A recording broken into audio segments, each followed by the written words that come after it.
Coding circuits isn't so scary when you use the BrainClip kit and the BrainPad Pulse.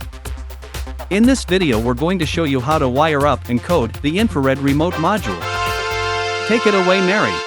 Thanks, Jim. Open your BrainClip kit and find the IR receiver module and remote control. We'll use the IR remote control to control our BrainPad Pulse. IR stands for infrared. Infrared remote controls are old technology that are still in use today due to their simplicity. The remote sends a pulse of IR light that we do not see, then an IR receiver detects those pulses and uses them to decode a meaningful signal.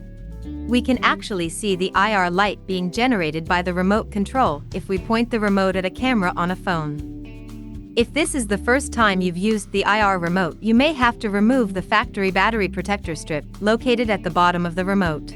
Let's connect the IR receiver module to the BrainPad Pulse. Using an alligator clip, connect the red wire to the 3.3-volt pad on the BrainPad Pulse.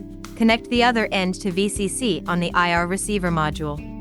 Using a black alligator clip wire, attach to the ground pad labeled GND on the BrainPad Pulse and connect the GND pad on the IR receiver module.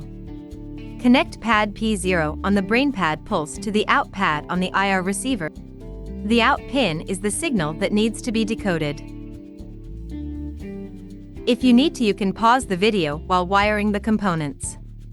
Let's start coding. To decode IR signals, we need to add the infrared extension in MakeCode. Go to Advanced Options under the block menu and click on Extensions. Now add the infrared extension. Two new blocks will now appear in the MakeCode menu under Infrared. The IR driver needs to know where the receiver is connected.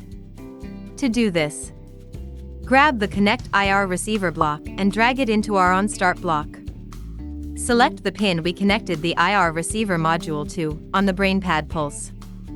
Drag the On button pressed block into the MakeCode work area. This block is an event block and doesn't go inside other blocks. An event block triggers whenever the action selected in the block occurs. Once the event occurs, all the code blocks inside the event will run. Let's do something simple. Let's use the power on and power off button to show the light bulb on the screen. Duplicate the event block and set the triggering event to power off and the other block's event to power on. The block we need to add is the Show Image block. It's found under Display. Drag one into each of our IR event blocks. Click on the gray area to select the light bulb on.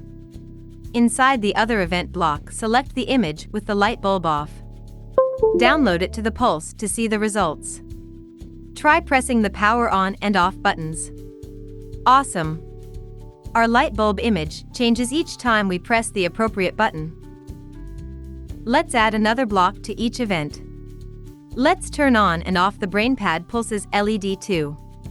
This is as simple as dragging in the Set LED to block. Place one inside each event. Make sure to set one to off and the other to on. Download the project to the BrainPad Pulse and try it again. This time the LED also turns on and off. Great! You may have noticed several other options in the infrared event block. You can program every button available on the remote to do something different. Go ahead and try it. Play a song when one of the buttons is pressed. Incidentally, the BrainBot also contains an IR receiver. The remote allows us to use it to control the BrainBot.